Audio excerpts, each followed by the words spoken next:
अस्सलामु अलैकुम सामीन। 28 शाबान मुअज़्ज़म और 27 फरवरी है। ख़बर का उन्वान है मोदी कैबिनेट ने वक्फ बिल 2024 को मंजूर कर लिया है। इसका मतलब ये होता है कि वज़ारत जब मंजूर कर लेती है तो बिल पार्लियामेंट में कभी पेश हो सकता है। हुआ क्या है, सरकारी प्रेस बयान में कहा गया है कि जॉइंट पार्लियामेंट्री जेपीसी की रिपोर्ट की बुनियाद पर मोदी के वज़ीरों ने, मोदी कैबिनेट ने इस बिल को मंजूर कर लिया है। अब अगला इजलास जो शुरू होगा पार्लियामेंट का वो 10 मार्च को शुरू होगा, जो 4 अप्रैल तक जारी रहेगा।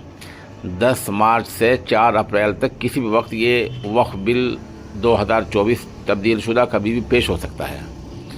ज़ाहिर सी बात है वक्फ बिल में क्या है क्या नहीं है ये एक मौजूद बहस मसला है। हमारे तमाम उलमा ने, तमाम मिली तंजीमों ने इसको गलत बताया है, गलत ठहराया है और कहा कि ये सही मानों में वक्फ जायदाद को बर्बाद करने के लिए बिल लाया गया है। अपोजिशन पार्टी जो नुमाइंदे, जो मेंबरान, जो अरकान जेपीसी में जॉइंट पार्लियामेंट्री कमेटी के में शरीक थे, उन सब ने कहा कि ये फर्जी रिपोर्ट तैयार की गई है और इसमें पूरी तरह बहस नहीं की गई है और ना ही अहल लोगों से इसकी राय ली गई है। ऐसे लोगों को राय देने के बुलाया गया जिनका वक्फ से या इससे कोई ताल्लुक़ सिरे से नहीं था। उसी बुनियाद पर फर्जी तरीके से जेपीसी ने रिपोर्ट तैयार की है, ऐसा अपोजिशन पार्टियों ने कहा है। ज़ाहिर सी बात है सरकार अक्सरियत में है, लेकिन उधर नीतीश और चंद्रबाबू नायडू ने यह कहा था कि हम वक्फ को बर्बाद नहीं होने देंगे। अब देखना यह है कि पार्लियामेंट में पेश होने के बाद अगर बिल पेश होता है तो नीतीश कुमार के एमपीओं का और चंद्रबाबू नायडू के एमपीओं क्या होता है। ज़ाहिर सी बात है वो एक काम कर सकते हैं, वो वहाँ से गैर हाजिर रहकर आवाम को गुमराह कर सकते हैं कि हमने वोट नहीं दिया, हम गैर हाजिर रहे। लेकिन गैर हाजिर रहने से काम नहीं चलेगा। गैर हाजिर रहने का मतलब है कि आप कुछ भी करो तो सरकार के एमपी काफ़ी हैं, वो पास कर लेंगे। बात जब बनती है जब ये बाकायदा उसकी मुखालफत करें, पार्लियामेंट में नीतीश कुमार के एमपी और चंद्रबाबू नायडू के एमपी मुखालफत में वोट दें तब बात बनेगी। लेकिन अगर ये मुखालफत में वोट नहीं देते हैं और बिल पार्लियामेंट में पेश हो जाता है तब क्या होगा?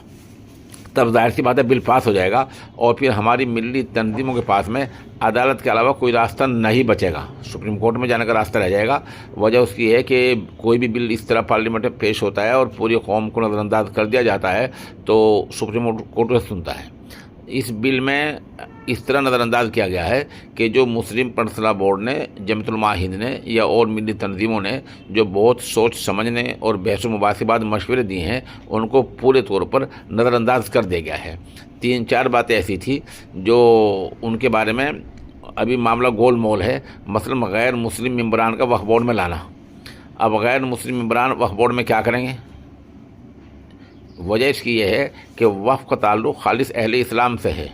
वक्फ करने वाले मुसलमान हैं, वक्फनामे मुसलमान हैं, वक्फ का ताल्लुक़ मसाजिद और मदारिस के लिए लिखा होता है, तो इसमें गैर मुस्लिम क्या करेंगे? दूसरा बड़ा मसला था कि ज़िला कलेक्टर जो डीएम साहिबान होते हैं उनको आखिरी इख्तियार दिया गया था कि अगर कोई कहीं झगड़ा हो जाता है ज़मीन पर तो वो तय करेंगे वक्फ है या नहीं। तो डीएम साहिबान जैसी रिपोर्ट तैयार करते हैं वो आप सब जानते हैं कि वो सरकार के ख़िलाफ़ नहीं जा सकते।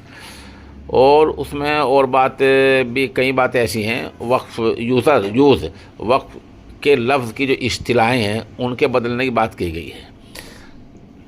इसी तरह बहुत सारी बातें ऐसी हैं जो मिल्लत इस्लामिया के नाकाबिल कबूल हैं। अब नए तरीक़े से जो कुछ तरमीमात हुई हैं वो अभी हमारे सामने नहीं है। जेपीसी ने जो नई तरमीमात पेश की हैं, जो नई उसमें कुछ तब्दीली आई वो हमारे सामने नहीं है। हो सकता है आज कल में कोई मिली तंजीम या कोई मेंबर पार्लियामेंट उनको सामने ले तो इंशाल्लाह हम उनको पेश करेंगे। सामीन, ये माजून है ताकत का ख़जाना। ये बेमिसाल है, इसकी कहीं से कोई शिकायत नहीं आई है। उम्र के साथ साथ इंसान के अंदर जो कमज़ोरी पैदा हो जाती है ये उसको सही करने में और उस कमज़ोरी के इज़ाले में अपनी मिसाल आप है। इसकी कीमत 3000 रुपये है। अगर किसी साहब को दरकार हो तो जो नंबर हमने लिखा है उस पर रब्ता कर सकते हैं।